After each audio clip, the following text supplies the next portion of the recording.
Welcome back, everyone. Going in the second half here of Dropped Frames. Cole, we saw the back of your phone. Quick, hide it. Zeke, talk back. I told him that was a stupid idea to put his IP address on the back of his phone. Yeah. It's really fine print, though, so you got to zoom in. Not just my IP, though. It's also my PIN and my credit card number with expiration date and CCV. It's really handy if I ever. The last four of his social, his first pet, the first school he attended, street I grew up on, mother's maiden name. It's all really handy if I ever need it. It's right there. Here's a random thought I had. Have you guys seen all those memes where people get you like it becomes like it becomes a meme where people, it's like hashtag, what are your 7 names for your pet or whatever? Anytime I see those, I'm always, the jaded in me is just like, someone started that to get passwords for people. That's why they're doing this shit. That's why this shit exists. Some dude needed that information from somebody else and made it up for them, and that douche retweeted it, and that's how it all got started. Yeah. What's your favorite city? Where did you go to school when you were growing up? Like that type of shit. I'm always like, oh God, we're just gonna have one day. It's all just gonna go to shit. Where everyone's gonna get hacked one day. It's gonna happen. Yeah. Anyway, Zeke, talk to me about DOSBox. Can you inform us on all the worlds of virtual machining? I can and I will. Great. A beer for Yeah, get a beer. This is a doozy. We're going to go to school. All right. So I'm in the middle of what I dubbed 10 seconds before I went live the first day. I just called it like old CD game or old CD-ROM game month. Like I'm going to be playing old CD, blah, blah, blah. Like 10 seconds before I was like, what's a name that I could call this month so I can just put a hashtag on it? CD-ROM-a-thon. Oh, perfect. That'll be fine. So 10 seconds before I went live with the first game, I was like, we're live with CD-ROM-a-thon. How's that? Good. Great. So I've been playing CD-ROM games, and before anyone says anything, because I'm going to tell you tales of installations and how long and blah, blah, blah. Before you say anything, the whole idea of the month is that it has to be played from the CD. There is at least one game, if not a couple of games that I have played or am going to be playing that are available on great websites like GOG or Steam or name a site or Abandonware or whatever. You can get them other places. The spirit of the month is to play it from the disc. And people are saying like just yesterday, no, day before yesterday, I was having problems with the Daedalus Encounter, which is a game from 1995 with our girl Tia Carrere from Wayne's World, Swing Dreamweaver, her.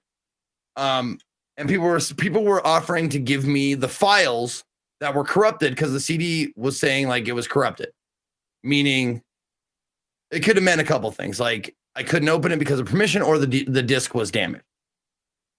And they're like, can't you just get the files and like burn them to the disc or just use them instead? I'm like, it's got to be played from the disc, man. That's the whole thing. So that's the spirit of the month. So I spent many hours on many different games trying to get them to work. What did I start with? I started with Discworld, which we already talked about Discworld. Yeah, we already talked about Discworld. Now, Discworld didn't take that long. I think Discworld took like an hour to install it. We had to just figure out some DOS settings, meaning you go into the it's not a README file, but it's a TXT file that DOS reads before it boots up a game to see like full screen, sound blaster, all this kind of stuff. It has all those settings that you have to physically, like, you type the letters in to change it. Like, if you don't want it full screen, you type in standard or desktop, you type in the resolution or whatever. So we got that working. That wasn't too difficult. The difficulty was the game. That took forever because of the point and click and Moon Logic. And then the next game we played was a fucking masterpiece. A masterpiece of video gaming called Star Trek Klingon. It was FMV. It was really, really, really bad resolution, like super bad. Remember when you used to play those on your CRT computer screen? And they would not go full screen. It was a little screen within your screen. That's kind of how we played it, or that's how it came. I blew it up for the audience so they could see it like full screen. But look at that resolution. Oh, so delicious. Oh, and the screen tear. Everything about it was so much goddamn fun. The premise of the game is that you are a non-Klingon. Assumably, you're human. And Gowron, who is the leader of the Klingons, he's the leader of the Klingon Empire, played always entertaining masterfully by Robert O'Reilly, who is probably the best eye expression actor I've ever seen. Like he uses, like his acting is all in his eyes, and it's fantastic. But the whole premise of the game is he's testing you to see if you can be a Klingon, if you can go through the Klingon rites, like a rite of passage. And some of them are situational rites of passage. Some of them are like line up and get pain sticks, baby. So you're sitting there like the Klingon like gauntlet, and they're like jabbing you with pain sticks, like like it's all first person. And some of them are like command decisions. Like one of them is Gowron. You're on Gowron's ship, and Gowron tells you, he's like, stay here until I call you or whatever.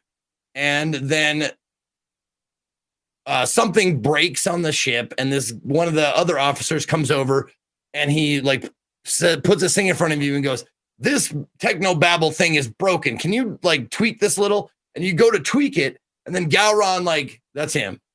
Oh, he's so good. And then Gowron comes over. He's like, I told you to stay put on a Klingon ship. You obey orders. You never do anything. Even if another officer asks you, if a superior officer asks you to stay, you stay put. And it's just so Klingon and so wonderful. The game starts with him doing a patent, like a short patent speech in Klingon with no subtitles. So he just walking back and forth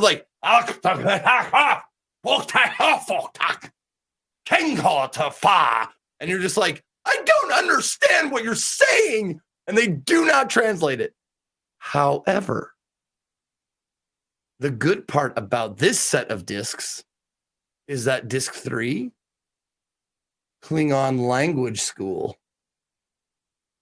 And let me tell you, it's fucking awesome. I mean, you can't do it forever, but they take you through a primer of this means gun, this means phaser, this means coward, this means food, and that kind of shit. And they do little tests and stuff like that. So you can actually learn Klingon on the 3rd disc. Now, as with any FMV game from back in the day on CD-ROM, it's short. Star Trek Borg was short. This is short because they got the real actors to play these parts. In Klingon or in Star Trek Borg, they got John Delancey to play Q. And I'm sure his time is valuable. They got the real Gowron. They got Robert O'Reilly to play Gowron. And I'm sure his time is valuable too. So the games are not that long, but they are a fucking ride and a romp every time. And I fully recommend them to anybody who's a Star Trek fan, because you will just geek out like I did. I got like testosterone pumped up every time Klingon shit would happen. And he would yell someone died, got stabbed. And I was like, oh shit, we're going to do the Klingon yell. We're going to yell. Because Klingon tradition is a warrior dies in battle. You get over their corpse. You open their eyes with your fingers. And then you yell to let fucking Stovacor know, which is Klingon afterlife. Valhalla, basically. Like, you let Stovacore know that a fucking warrior's on the way. It's awesome. I was like, we're going to do the yell. And they were like, open the eyes. I was like, yeah. And then they were, no! And everybody was yelling, no! It was fucking awesome. It was so much fun. And the game is just like that all the way through. I had such a blast. Now, this game didn't take that long to install either. Yeah. It was just a couple of tweaks with like stretching it, making sure the image. One of the things that I require is that my image is the same that the same image that you guys are getting. And a lot of times the capture card shows like the square 8x6, the 4x3 image, but my computer or monitor will stretch it a little.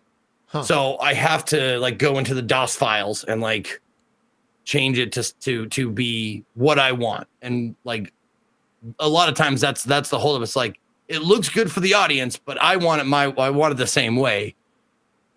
And that's kind of part of the idea of the whole thing. And it's so much fun to have people in chat like remember all the stuff that we used to have to do. Yeah, that was how uncompatible shit was. Like everything is so compatible and easy to use these days. Back in the day, like you got a CD-ROM from someone and your shit was like, you didn't have the right sound blaster. You didn't have the right like fucking processor or video card or whatever. And you had to like modify it and like check forum pages and shit like that to see like, how did you get it running and stuff like that. Oh God, so good. Voodoo, IRQ shit. Oh my God, so much fun. And every time I do, like I'm in the middle of an install, I get 30 experts all saying different things. Yeah. And then the joy in chat when the one person is right. Like I tried this person's way, tried this person, let's try your way. Oh my God, that works. And then they're just like, I told you, motherfuckers, I'm a goddamn king. Like that kind of shit. For instance, I don't think you've mentioned this, but how did you fix that audio issue with the game that you just did? Which audio? Sacrifice? Which game? Is that you had a game with, I think it was with Tia Carrera. Oh, right. The dataless encounter.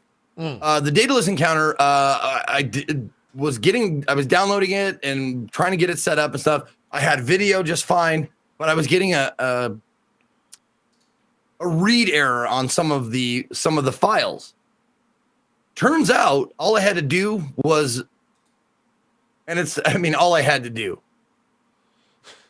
There's only one place I know of in town that resurfaces discs, but I had to go get the discs resurfaced. And resurface is a misleading term. Basically, what it does, how a CD works or DVD works, is there is like a plastic sandwich with the important silver shit in between it. And what resurfacing does is, I guess resurfacing, I suppose, it sands off like a layer. Is basically what it does with these fine like sanding pads. And it sands off an entire layer. So any scratch that's not too deep will be removed. And it's just like brand new. So what type of store does that? Like a store that like a pawn shop. Oh, okay. I guess because they pawn shop would have that, used game stores or used DVD, any place that sells used DVDs might have one if they're big enough. Because these resurfacing, because I used to work at that place. The machine they have there, and I'm not talking about like the hand crank ones, because those barely ever work. I'm talking this machine is $12,000 machine. It's like a big honking like it's like 4 feet by 2 feet, like chunk of machine. And when you turn it on, it sounds like a professional machine. It's like, and you can hear it just scrubbing it away. But it makes them like brand fucking new. Like I've seen so many like discs that you never thought would work again, because all they have to do is just sand off like a layer of plastic. But I got it working, or I tested it, to make sure like that was the issue. Sure enough, all the corrupted wave files and stuff, were just They worked. It was just they just didn't copy over correctly because they were scratched. The disk was scratched too much. I tried it again. No error codes. No nothing. Tia coming through, clear as a bell. I'm ready. And I'm actually putting out a tweet right soonish. I said I was gonna play it after this show, but I'm not going to because we're gonna do some pizza. I didn't order anything. It's probably the mailman. But probably gonna do. We're gonna do some men's day tonight. So that will be. If you want to see the Daedalus encounter, that'll be tomorrow. But we'll do shout outs at the end. But yes, it was so much fun. Look at this. Don't you? I mean, you remember this? That's Windows 3, bitch. That's Windows 3, motherfucker. Yeah. I got 2 emulators, and I'm about to get the Windows 95 one because I got XP. Windows 3, and I'm gonna get 95 just so I have the trifecta. Now, you might not be able to answer this question. Maybe you just don't care. That's not something that, because I'm very ignorant when it comes to this. That's not something that Microsoft puts out when it comes to like old. Like, are you using a key that you got for this stuff, or are you? How does that work? What's that process to like get a DOS box running of old stuff? He's got the CD. He's got all the actual physical CDs. Oh, from all the old OSs. Oh, okay. I didn't know if you were. No. I'm not talking. Yes, the key. Oh, you mean the OSs? I mean the operating systems, not the games. I know you have the like old school CDs. Oh. Yeah, how are you getting like 3.195, whatever? Yeah, they're just virtual machines. Okay, but that's not something that Microsoft puts out, so to speak. I don't think so. Okay, I didn't know. Are they illegal? They're not illegal, right? I don't know. I don't. Yeah, that's why I didn't know if you could answer that or should answer that. You know what? I don't want to know. In fact, I'm not even looking at chat to know. I'm going to just claim ignorance is bliss. I'm going to say like it doesn't seem like it's illegal. It's fucking old as shit. No one would want it. Yeah. I mean, who would? You wouldn't download a car, Zeke, would you? You wouldn't steal a baby, would you? Yeah. I probably wouldn't download a car, but I'd watch my buddy do it. I'd let a friend do it, and I'd watch. Oh man.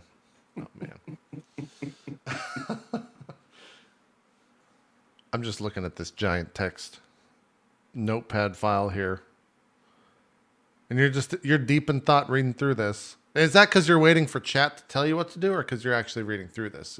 Fill me in here. No, yeah. No, I'm waiting.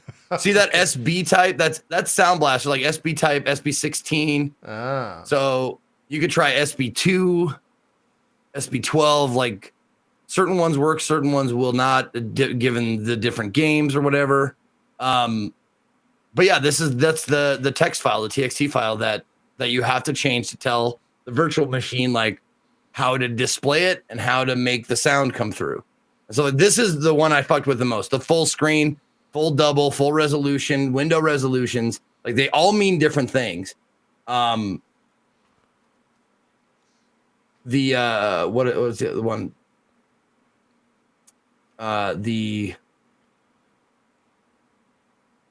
It doesn't matter. Doesn't matter. But yeah, I had to fuck with these files a lot. I changed a lot of shit. Like I should have copied the original and had a copy of it. Yeah. Because I'm out of practice doing this. Always make a copy first. Always make a folder for all your copies of shit first before you go fucking with stuff. Mm-hmm. You should have seen the people when I was trying to get Sacrifice working, which I played. And it was like a 4-hour install because it's just one thing that won't work. And you got to figure out like what, like imagine a room with 100 light switches and one of them is going to make the light come on. That's kind of what this is. It's like, all right, let's try that one. Nope. Next. Nope. And then someone tells you like, I think you have to have 2 on at the same time and they have to be the right 2. And you're like, oh, fuck. Sounds like not fun to me. No, it's a blast. And people tune in for that. I gain and lose 20% when I start installing and when I stop. Like when the actual game starts, I lose 20% of my viewers. It's fucking crazy. What's the name of that phenomenon? Because that's a thing that I think is also coupled with watching people build stuff like furniture. And what was that? Oh yeah, modding streams. Yeah, a lot of times people get thousands and thousands of viewers modding games, and then the second they actually start playing, everyone's like, "Oh, okay." I'm out. We've played Skyrim before. I made that same joke yesterday. Like people watch Dan mod Skyrim. The second he actually boots it up and starts playing Skyrim, they fucking leave. But what's that called? Is there a name for that? I don't know. Well, I know a guy who has spent like 100+ hours modding Skyrim, and has played the game like 15. Yeah, he's got to make it look the best, but he doesn't actually care about playing it. I get it. Yeah. What else? What was I gonna say? Sacrifice was fun.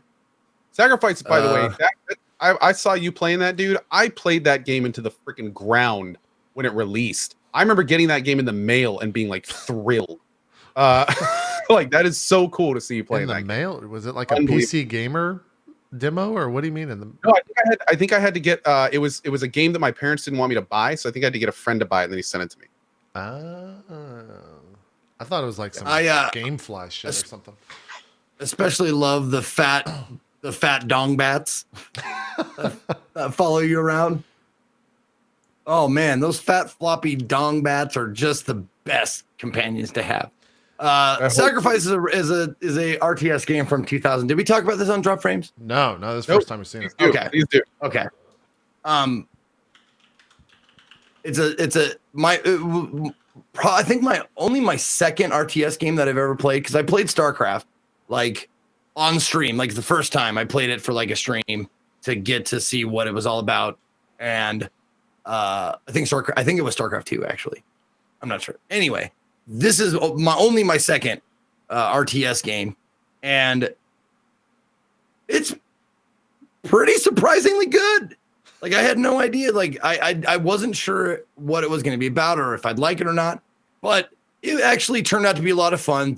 It didn't throw you to the sharks or throw you to the wolves like immediately. They give you a nice tutorial, a very easy to follow tutorial, and they also give you the first few like story missions are fairly simple and laid out. Like just do this one thing. All right, now we're going to add one more thing, and I think that's the way tutorials should be. It shouldn't I don't think there should be a game or if it's a complicated game, throwing you into it without giving you any sort of tutorial is just mean, I think. And some people like that. Some people think it's hand-holding if they give you a tutorial, which, fuck those people because they think they're better than you anyway. Hot takes with Zeke. Welcome to Drop Frames. They think they're better than you. They're like, oh, they don't hold my hand. Oh, you're such a fucking bad gamer if you need a tutorial. Like, shut up, man. Go ahead and beat your head against the wall. I'm going to use the door. But this game is a very nice tutorial.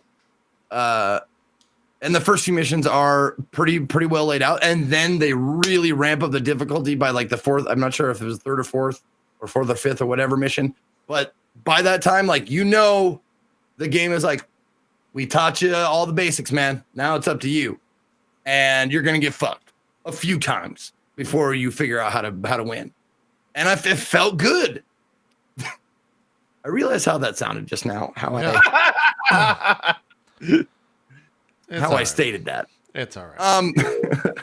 Happens. But once I completed the mission, it was very satisfying. The thing that really, really, really stands out about this game is the voice acting. The voice acting, chock full of stars, has Jennifer Hale, Tim Curry, Rob Paulson, who's Yakko and Pinky in the Brain. It has Brad Garrett, from Everybody Loves Raymond. It has Keith David. Oh God, I can't remember his name. He's a very prolific voice actor. You would recognize his voice immediately. Please help me out, chat. What's his name? I don't know. They're waiting. No one's spamming names yet. David. Bob Keith- Saget. Keith Richards. Keith David something. Is Prince it just Henry. Keith David? Chat's just saying Keith David. Tony J. David Attenborough. No, not Keith David. No.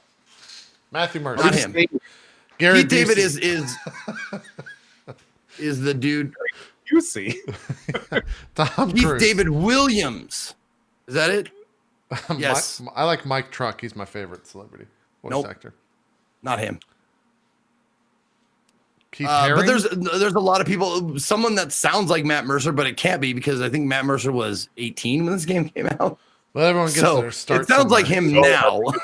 Sometimes, Zeke. Yeah. There it is. Kevin Michael Richardson. That's the name, I think. Kevin Michael. Yep, that's it. Kevin Michael Richardson, very prolific voice actor, been in lots of stuff. You'll recognize his voice. He's just been in just so much shit. But so many wonderful, awesome voice actors in it. Of course, I went. You get to choose your path, like God-wise. There's like 5 gods to pick from, and of course, I picked Stratos, who is Tim Curry, because Tim Curry's voice is just What? Fuck everyone else. Why would you not? Ugh. What a The No only brainer. one that was kind of close was my girl Jennifer Hale. nah. Femshep, but By the way, Zeke, just real quick, Yeah. while we're talking about, I gotta say, I really wouldn't call Sacrifice an RTS. Like it's kind of way ahead of its time in terms of genre definition, kind of like Overlord back in the day, if you remember that game. But like it straddles genres. Like I remember when I played Sacrifice, I looked for years for another game like it and never found one. Like it's a very, very unique game. well, I think So this, cool. this gave probably like one of the games that gave birth to the real-time strategy game because it plays like one. You do the biggest signal for me of a real-time strategy game is drawing the square to collect all the troops. Like you draw the square, collect the troops, click on them, move them. There's a mini map as well, move them there, and that kind of shit. So I'm gonna let you Seriously, finish, seems like Zeke, that to me. but StarCraft. Command and Well, Conquer. the thing though is like an RTS. An RTS generally has like boundaries, like especially the overview being a big thing. The thing that was so cool about Sacrifice is that you played a dude, and like that dude had skills and powers, and like there was RPG mechanics around that as well. And then he was just coordinating the guys around him with RPG mechanics. But honestly, I thought it was more of an RPG, it's kind of like an RPG RTS hybrid. Like it's the only reason that I say it is because it was so unique for the time. Like it Sacrifice in my mind is one of the cooler games that was released in that era because of just how there was nothing else like it. It took a huge amount of chances, had an all-star cast, graphics were cool. The story is crazy. Interesting. Yeah, like it's wild. It hits so many bases. But yeah, man. Oh, it's so good. So good. So glad to see you playing it. I was loving those streams. I was watching. When I was there when you first discovered mana whores, and you're like, mana whore? Yeah, man whores. They just follow me around all over the place. They're great. Oh. And they do that little dance. Because I'm a man. They're trying to entice other men. Like, I'm a man whore. I couldn't get some. Man. I played a little bit of Warcraft 3. I'm not sure. I mean, this game is from 2000. So it's 18 years old. I guess people are saying Dune came out before this. The Dune 2, which I never even fucking heard of before. Yeah, I mean, StarCraft 1 was 98. Like the Command and Conquer 1 was a ton of Command and Conquers were probably prior to this as well. Oh, 19 years old. Sorry. I forget we're in 2019. I'm curious, since this is running on modern day hardware, did the game run as smooth as this? Did the shadows look as fluid as this back in the day, Co, for you? Or do you not necessarily remember the intricacies of this? I don't remember too much, but I certainly remember thinking that it looked amazing back in the day, especially compared to other things I was playing at the time. So I don't know if it was like this good, but it was good. Yeah, I mean, it looked good. This is 800 by 600 resolution. You can tell by the mini map. If you zoom in on the mini map, you know that it's exactly the same. And I'm playing this from the disc.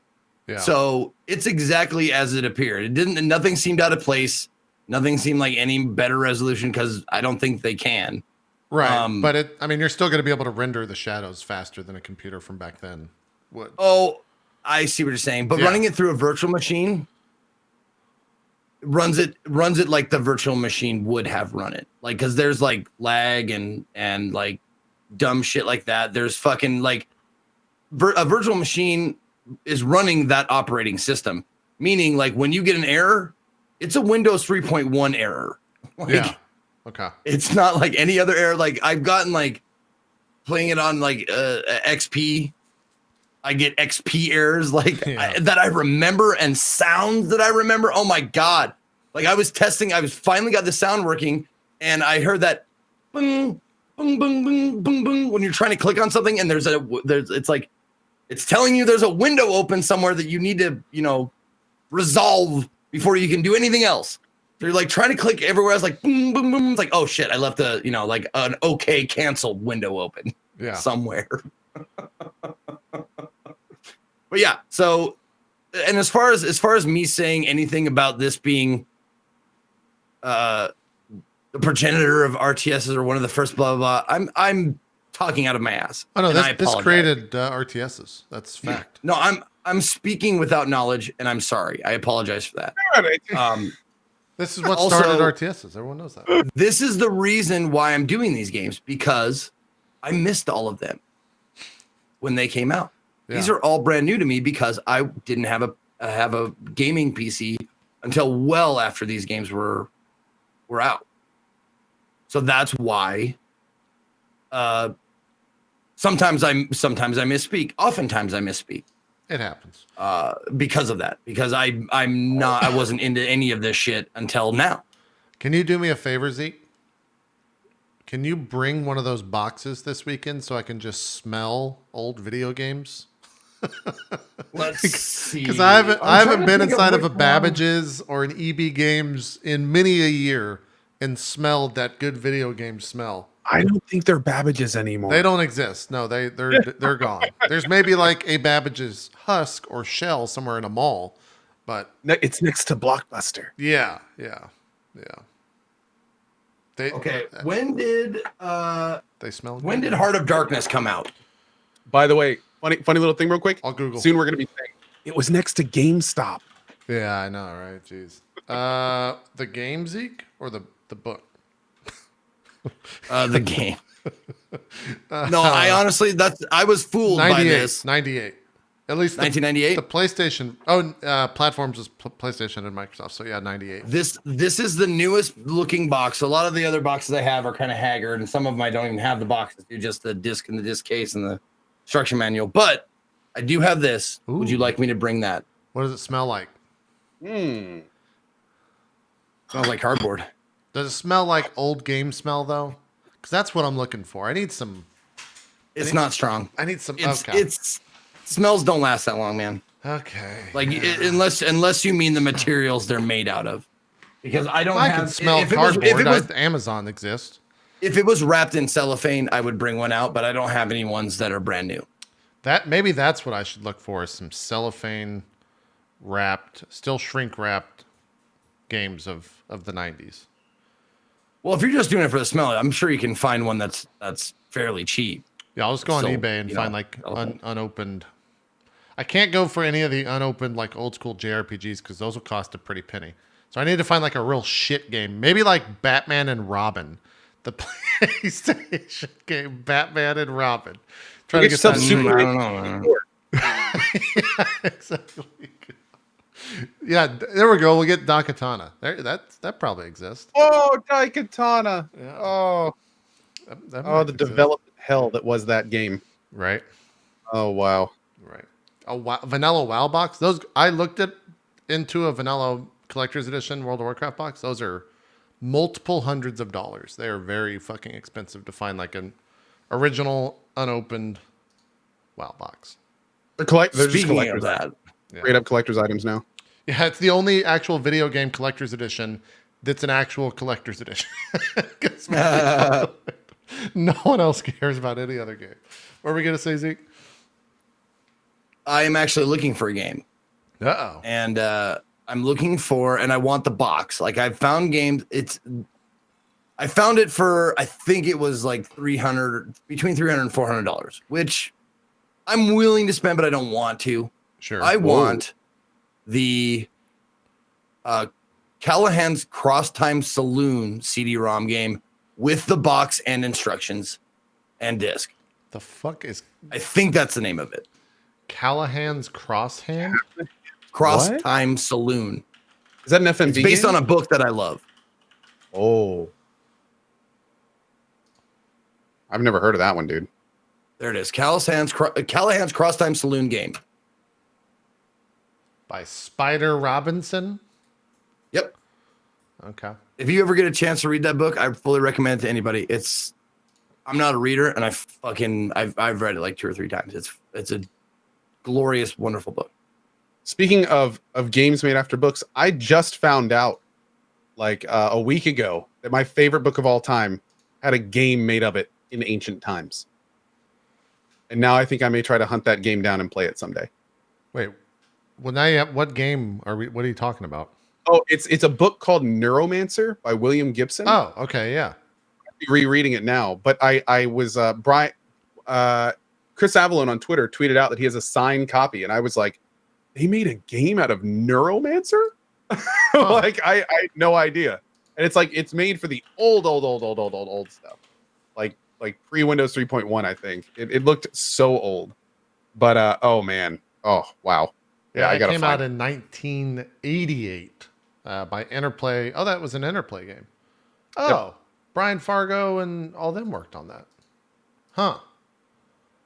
Commodore 64, DOS, Apple II, MS-DOS, and Amiga OS.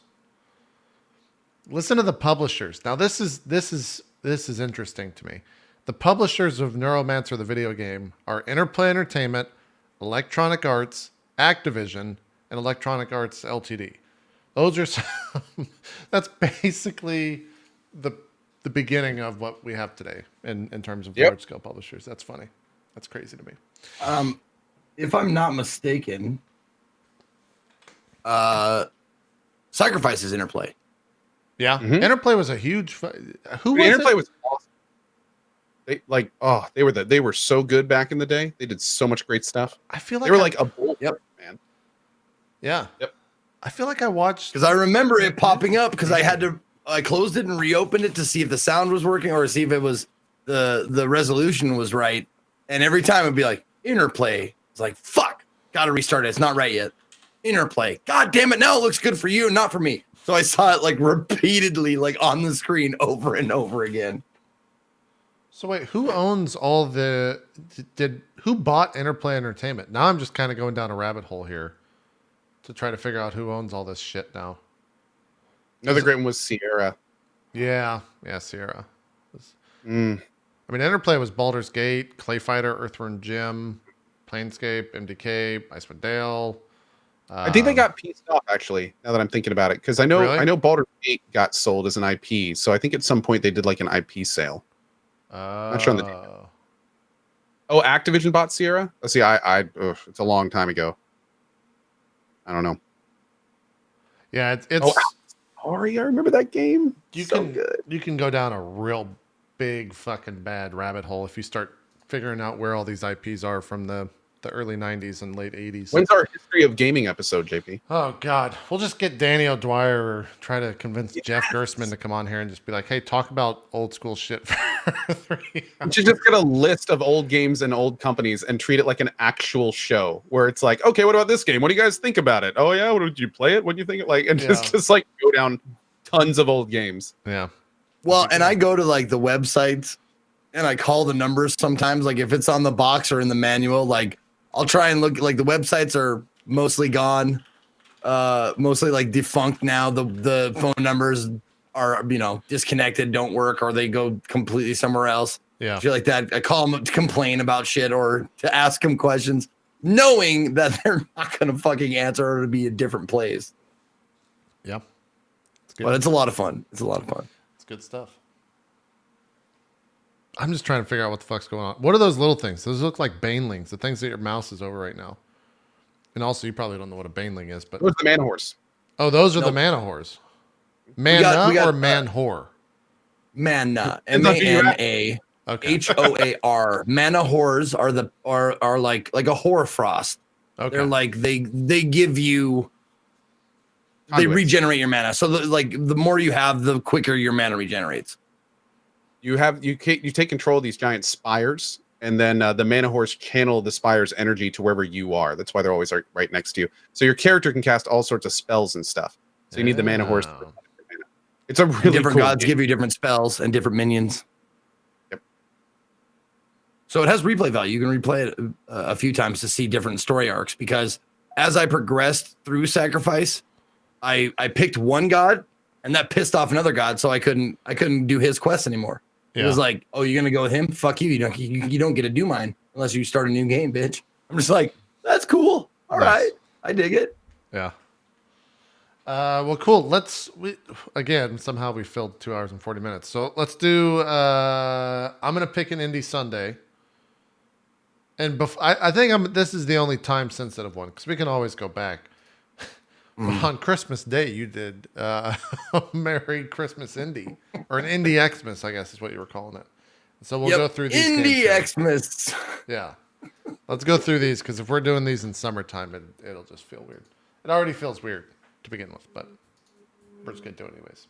Where do we begin? I don't know. My mom popped in for a little bit. I was trying to say, I was like, oh, Yep. fine. That's my mama. She came over and I put her on the show. There's Zeke Mom. Okay. Yep. This is on Christmas Day, right? Yeah. Okay. Yep. This was the first game right here, which I think is called Krampus is Home. Yep, it is. Krampus is home. This is actually a fucking fun game to play on stream, because basically you have to survive in a house, like not necessarily in just a house, but there's a house, a yard, like a garden. But it's just on a property that's fenced in. And then as time goes on, you have to survive until like 2 a.m. or something like that. As time goes on, they add different things that come to kill you. Well, the first one is a reindeer, and the reindeer's like a weeping angel, meaning if you don't look at it, it chases you. And there it is, got me. If you don't look at it, it kills you. It like runs up really fast and kills you. But if you stay looking at it, it won't move. So you back away from it. And if you back around a corner, you just start fucking booking and hope it doesn't catch up to you. Okay. Or loses your scent or whatever. But then there's this creepy ass floating elf, and the only way to get it away from you is to squirt it. Like that's what I have in my hand as a squirt gun, a water gun. Okay. So you squirt it in the face and he goes, and then you run away from it, shit like that. There is right there. There he is. He's coming to get me. See, he doesn't like water.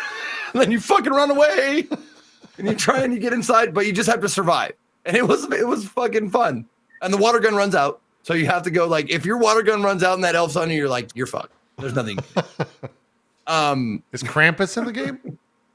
And Krampus is the last one. Okay. And Krampus doesn't give a shit about nothing. If he sees you, you better be by something that he can't, like, the best way to beat to avoid Krampus is to be by a window, because he can't go through the windows. I think it's just a gameplay thing. I don't think it has anything to do with lore, but if you are like sitting next to a window and he sees you, he's fucking fast too.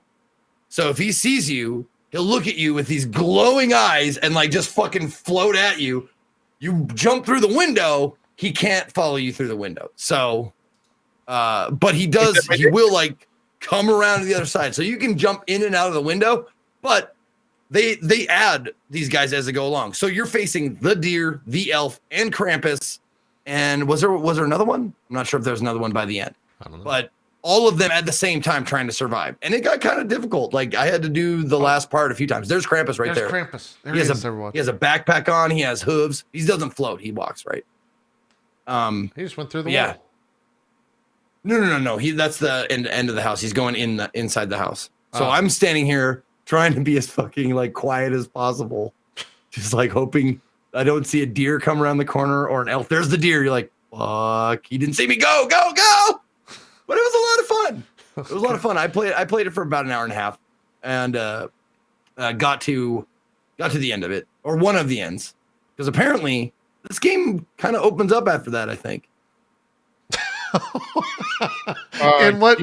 Yeah, in what Like, ways? fast forward to the end of it a little bit. Wait, I think this is the one that opens same up. game? Because this is No. okay. Back up. I started, what about this? That's my be right back Oh, screen. okay, that's your beer back screen. Okay, gotcha. I'm expecting Z to be This like, is- so this the is it. open world card racing components start in the next section. Yeah. So what is this? Zeke? Is this the end? Are we spoiling A it? completely different game within the same game. What? Like the first part of it's Christmas theme. You survive until 2 a.m. and then you're fucking transported to a prison that you have to escape from. I didn't delve too deep, but I was like, what in the fuck is going on here? Why didn't this show I up feel on like your I'm in a game of the completely year? different game. Yeah, that should have been on your game of the year list. See, that's Yeah, revolutionary. I think this was the progenitor of RTS games, if I'm not mistaken. Yeah, it looks like a 100% 76. It looks like Actually, a yeah. 76. I have a PhD in gameology. That's actually completely accurate. Yep. Yeah. Accurate. But yeah, so it becomes like this puzzle prison escape game when it was like this Christmas themed survival game for a while. And yeah, and then you like try and get out, and I have to find Area 200. What are you talking about? What is this doing in this game? I moved on. This has to be on. Mark this down as one of the revisits on future Indie Sunday, because I want to see what the fuck's going on here. Is that a nutcracker? What the hell is that? Yep, it's a nutcracker in the prison. Ah! Oh God, yeah, Well, okay, all right. yeah. Let's move on. Yep. Games It's like what and Outlast demos. 2 should have been.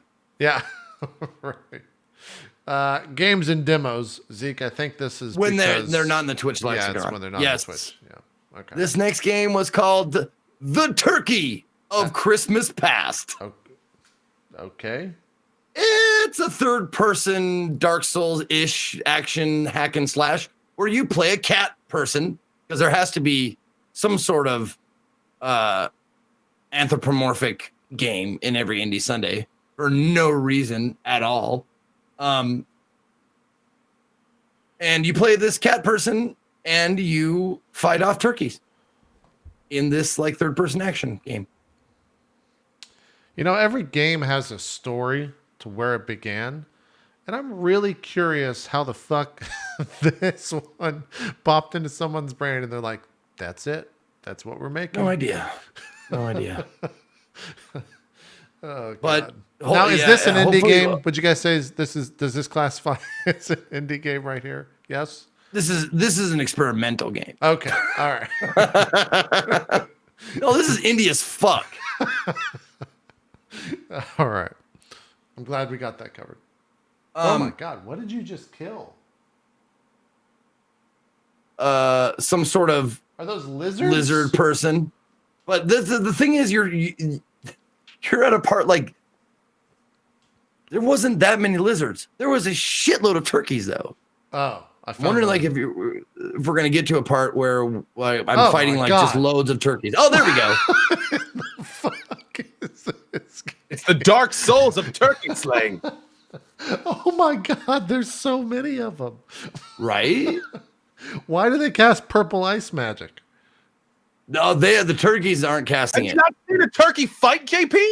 No. There's like an I've ice stayed away magician. from those videos. That's too scary for me. I think a non-turkey ice magician. Oh. However, look at the animation though.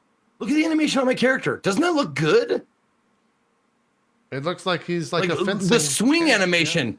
It looks like It was like a mocapped or whatever it's called. It looks good. Like this, there are parts of that game that are actually kind of good, like kind of really good, like better than they have any right to be. They didn't load the. You can buy those animations off a store, by the way. Forget that. Oh. Is this like a UE3 or something? Okay. Okay. I can See, that's the thing. I don't fucking know, man. I'm guessing. Game development. I'm just saying How it does looks work? good. I'm just saying it looks good. Yeah. No, I know about like you can buy assets. I didn't know you could buy like how models move and shit. I thought you had to do that yourself. Pretty much these days with asset stores, you can buy almost anything. Okay. It's kind of impressive, actually. Yeah. Okay. Well, whatever it was, they had the money to pay for it, and it looked good. But it was pretty repetitive. Not much else to say except like you're a giant cat that fights turkeys, and you have a couple of magic spells, you have daggers and shit, and I don't really know the story because that's not important. It's because the name was the Turkey of Christmas Past. Yeah. That's why I got it. It's Christmas themed. That game. Okay, hold on. Let's go back a little bit and say the Krampus is home.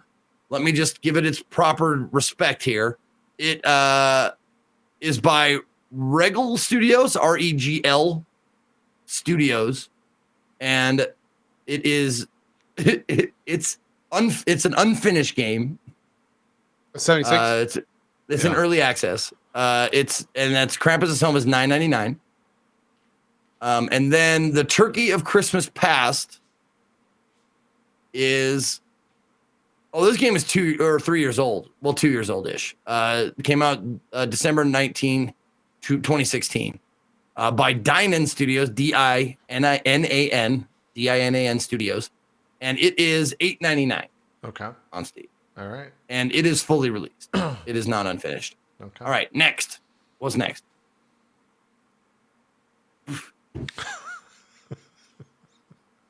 What are we looking at here? What's It's going just on? a shit.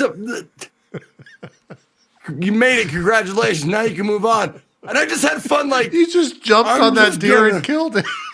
No. I didn't. The jumping had nothing to do with it.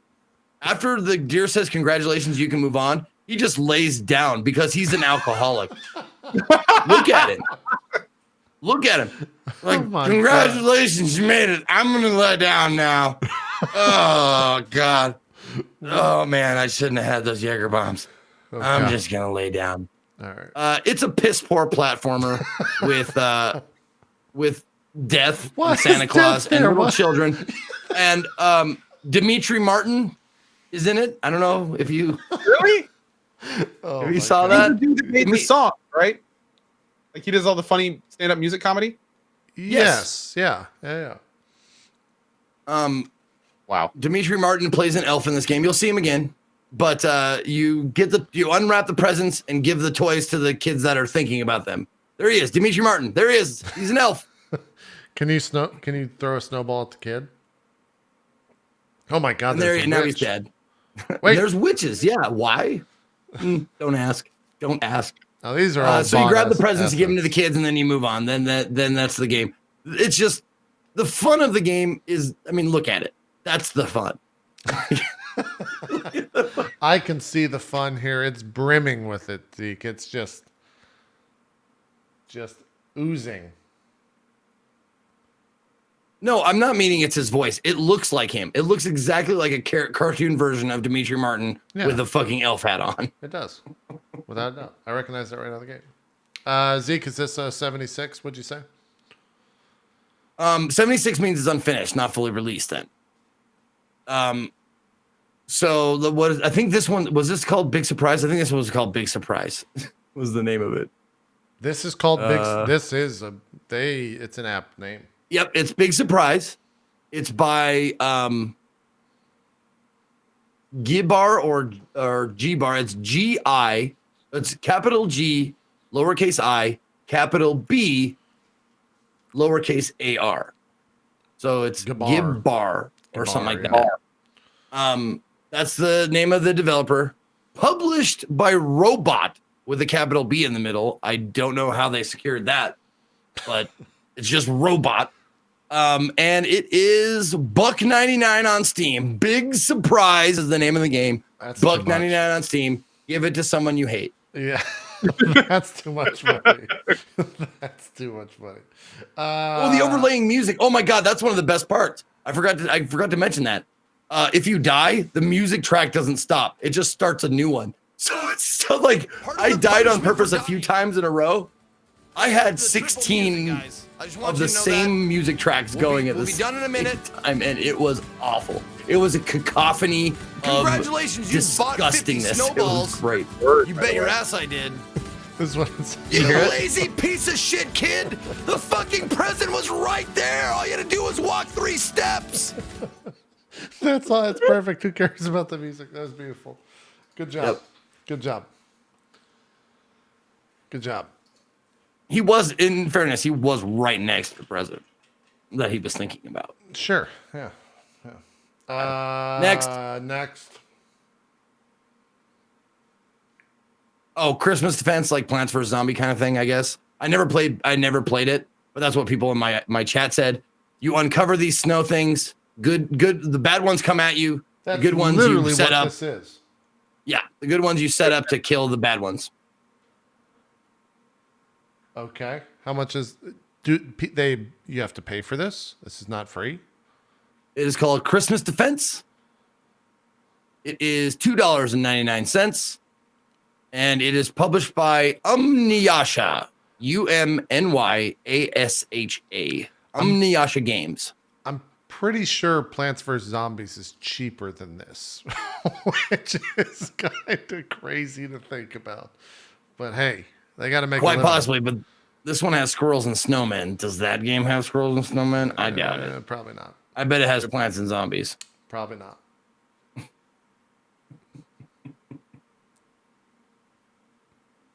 this a puzzle game? Skip this game. Fuck this game. I never want to look at it again. I never, ever want to look at this game again. Okay. All right. And then you did this.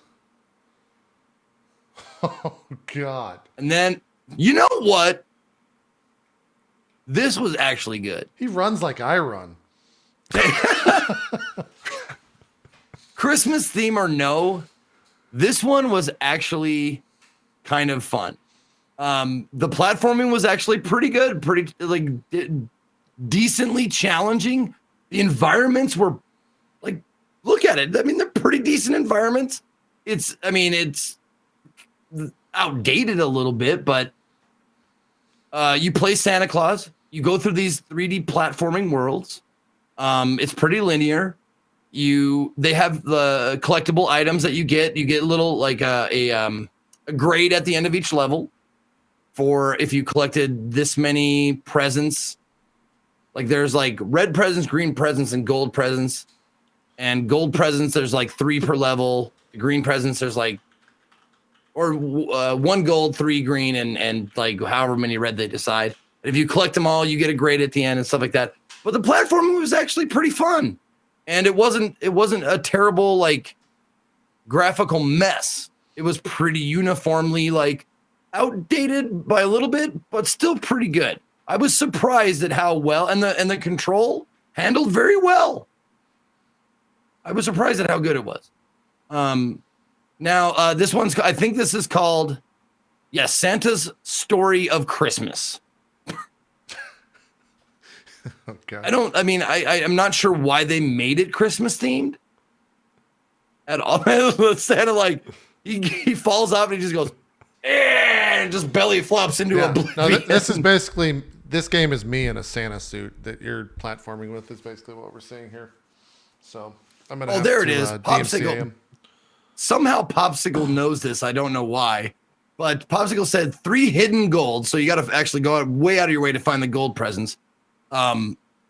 The green presents are off the beaten path, but not that hard to find. And the red ones are right on your path, which I don't know how you know that, but the developer. I thought I was the only one who ever heard or played this game. Yeah. Maybe you just watch me. But it's by Spinix Games, Spinix. Okay. Spinix Games. It is $12.99 on Steam. And I mean, it surprised me. It's not something that I'd ever go back to or keep playing, but it surprised me at how well it was done. Did you say $12.99? I did indeed. Holy shit. Remember what Rami said about pricing indie games or pricing games on Steam. How do you price them?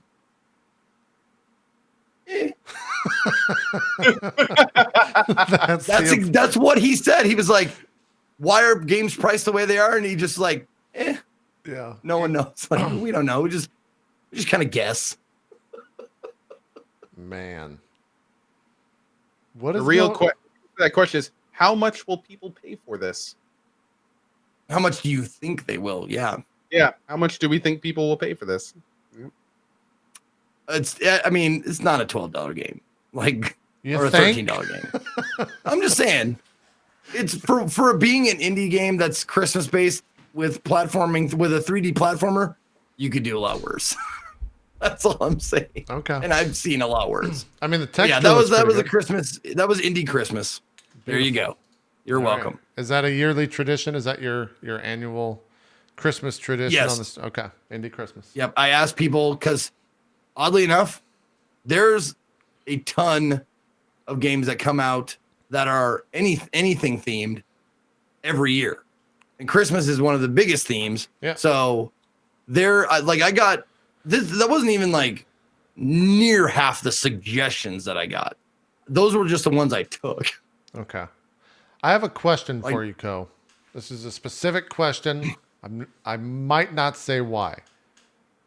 How difficult is it if you're using whatever engine would be the easiest to do to make a game in, to just make a game, like a 3D game, or I guess any type of game? What's the easiest? Yeah, like, could me and Zeke open up UE3 and basically complete a game in like a week if we tried? Okay. I don't know about UE3, but I have a lot of experience with Unity. Okay. And I can tell you with a few basic tutorials in Unity, you can make simple games extremely easily. It took me 4 months of teaching myself C# to be able to make a functional demo of a baseline CRPG. Okay. That had an 8-star pathing system, an inventory system, questing. I designed a map, movement system. It's a basic game would take you weeks, maybe even less if you're a quick learner. If we use the word game is the stuff that Zeke just played, how long would that take roughly? Some of the stuff I just saw Zeke play wouldn't take too long, but like it also a big thing these days that people use is the asset store, something I talked about earlier. Like that Santa you just saw, I don't know if that guy made it, but you could buy the 3D model and then you could buy some animations to rig it. You can even buy control systems in 3D if you want to. So it really depends on like how far people want to go in using other people's purchased things. Now, some of the asset store is kind of expensive, but if you were to decode all of that stuff yourself, it'd probably take at least a few months. But if you're using assets that you bought or got from other people, it could take a matter of days to weeks. Okay. I'll talk to you two after the show. Now, how do asset games even, like, how does purchasing assets work? Does that mean you keep it and only you get it, or absolutely it's for anybody to use that pays for it? If you buy things off official, like Unity has an asset store, and if you buy things off the asset store, you're essentially licensing to use that in your products. So the cool thing about Unity is it's actually free. You can go and download Unity and use all of it right now. But the Unity devs, if you then choose to monetize, then take a percentage of it, and that's how they kind of get their money. But it does mean that you can get the tools for free, which is different from like UE or some other engines as well. But in terms of like, yeah, it really depends on how fluent you are too, and what languages you know, and things of that nature. But the way that it generally works is like if you buy a 3D model, you then get that 3D model, and you can then put it in, drag it into your scenes, and you can use it as you want to in there. And same with animations, you can rig them up using the different points, and then assign the animations to trigger off different sections and things like that. Okay. My question is, you don't... UE4 is free too. There you go. I didn't use UE4, so I don't know how that works. Cool. My question is, you're not the only one who owns that model then, after you buy it. No. It's a store, so anyone can buy it. And That's the dark side of asset usage. If you buy What an I'm asset, asking is, there's the Santa model. I buy it, but someone else can buy it and put it in their game too. absolutely. Yeah. That's Okay. why a big part of buying assets is then taking the asset and customizing it to your experience. The TLDR here is you buy the asset and you do your absolute best to hide it so other devs won't know that you just bought it right off the store. Sure. Gotcha. There are Okay. games out there. Like, for instance, when I was deep into Unity and I was like making my demo and stuff, I spent hours looking through the store. And there were times when I could look at early access games and be like, your main character is a Unity asset. I could buy that for $30 off the store right now. I see. Like, it happens. It's Absolutely like happens. paying It's a, only for prototypes like that. for a song to use in a commercial. Do what? It's like paying a musician for a song to use in a commercial. Except in this case, the musician is putting his song on a store and saying anyone that wants to use this song in their commercial, buy it here, and then they get a percentage of those sales. A lot of the Unity asset store is actually created by like other people, and then it's kind of like the terrible Bethesda mod thing where you buy a mod from Bethesda and then they give a portion to the person who actually made the mod. It's kind of how the Unity asset store works. I wonder if people make a living doing that. Just Totally. making 3D model Absolutely. assets. 100%. Yeah. For sure. And I mean, so there's assets on the store that are hundreds and hundreds and hundreds of dollars, like complicated systems. Like you can actually buy fully functional, like 3D camera system that then comes with a long list of instructions on how to install it and use it and stuff like that. So they basically do a lot of the work for you, and then you can just bring it in and kind of like connect it to whatever project you're working on. Manipulate it or whatever. All right. Cool. Sound effect, anything that's in games can be on the Unity store. Systems, sounds, pictures, models, animations, like anything you can put in a game can be available on the store. We'll talk Nice. after the show. Let's do some shout outs. Zeke, start us What are off. we going to talk about, JP? Are you going to yell at us? No, I have an idea. But I don't want to share said idea because if I share it, then people will want said idea to occur. So I'm going to talk to you two off air about it. Last time he Ooh. said he was going to talk to us, he yelled at us. And it was That's true. It was mean and it made me cry. To be fair, Zeke, we deserved it. Yeah, he did. After You're what you right. did. You're right. We deserved it. We spoke out of line. You're right. did. What's up, everybody? Thank you for watching this week, and thank you to my wonderful co-host, Co and JP, as always. My name is Ezekiel the Third, or you can just call me Zeke. But if you want to find me on the internet, I'm at Ezekiel_III or /Ezekiel_III on Twitch, Twitter, and YouTube. I'm in the middle of CD-ROM-a-thon, and I tweeted out that I was going to be playing the Daedalus experiment directly after Drop Frames today. I am a dirty liar because I thought that my buddy, Mr. Man vs. Game, was going to be out of town. I thought he was going to still be in Oregon. I was wrong. He is coming over tonight, and we're going to play some co-op Resident Evil 6. We never played that one. We played RE5 together, but we never did RE6. So we're going to do some co-op RE6 tonight. And that's happening like somewhere between 4 and 7 hours or 4 and 6 hours from now. Not sure. Whenever he wakes up and comes over, it kind of a thing. And then we'll figure it out from there. But follow my Twitter if you want to know when that's happening. That's later tonight. And then if you want to see the Daedalus encounter with Tia Carrere, that's starting tomorrow at noon Pacific time. Thanks. All right. RE6 is a pretty bad good game, or a pretty good bad game, depending on both those work. Go do some shout outs. How Ask me afterwards, Zeke. Go ahead, Go. Hi, everybody. My name is Ko. It's nice to meet you if I haven't. We're starting every day at 8:30 these days over my channel, and we're currently working through Kingdom Hearts 2. I'm currently just under 30 hours in it. Just maxed all my forms for tomorrow. Woo! And yeah, we're going to be doing more of that. We also have Kenshi coming up. We're doing a murder bot run currently. Also, Hades just went under a big patch. That's going to be a lot of fun. And then towards the end of the month, we'll be doing RE2, probably Kingdom Hearts 3, and then we're going to be starting our Metrothon event in front of our hardest difficulty 100% Metro Exodus run. So much stuff coming up. Very much hope to see you guys for it. We'll also be doing some Anthem on the 25th for anyone that wants to take a look at that as well. So as always, big thanks to Zeke and JP. These shows are so much fun. And yeah, thank you guys for watching, and see you next week. Is that Anthem thing all weekend, or is it just that Friday? I think it's 2 days. So Friday and it's Saturday? 25th, 26th, and 27th. Actually, Okay. I might jump in on the 25th and play. Zeke, you want to play some Anthem on the 25th? Yo, let's What day is that? It's a Friday. Do you stream Fridays? Yeah. Okay. Yeah, I can do that. We'll figure it out as we get closer. Might be Okay. something to play. Because it's dry. There's a lot of dry content out there for the rest of the until like the 25th ish when a lot of dry the content 20th. for you guys. I'm Yeah. sitting here like scheduling to the minute. Well, yeah, you got a lot of Kingdom Hearts to play. I did that shit months ago, for better or worse. Anyways, we're gonna get out of here. We got Roleplay Farverona coming up. I will get this uploaded and put it on YouTube tonight, as well as podcast places before that. So if you want to download it, feel free. This weekend. Yeah, what's going on this weekend, Zeke? Yes. You don't know? No. Oh, we're having the annual the BBBBQ, the bareback barbecue. Where Yeah. I come on, where we invite lots of sexy people over and we just get down and. Oh wait, no, that's the weekend. I'm sorry. This weekend's Court of Swords, right? Oh, okay. I was gonna say, like, I thought that was this weekend. Yeah, no, it is. I'm just being dumb. Yeah, Saturday, Zeke's coming out. Dan's Gaming's coming out. Gas Mexican, we think he's going to be there. We never really know, though, if he'll show up. He'll be late. He'll be late somehow. Adam Coble, Scott is already here. Scoots is already here working on some stuff. You can actually see Scoots without a shirt if you watch the Court of Swords VOD from yesterday. No, I'm not kidding. Oh, we don't have to pay for it this time? No, you don't. It's Dude, free. you want people to watch that, don't you? Yeah, it's true. All right, we're out of here. Farverona's coming up right All right. afterwards.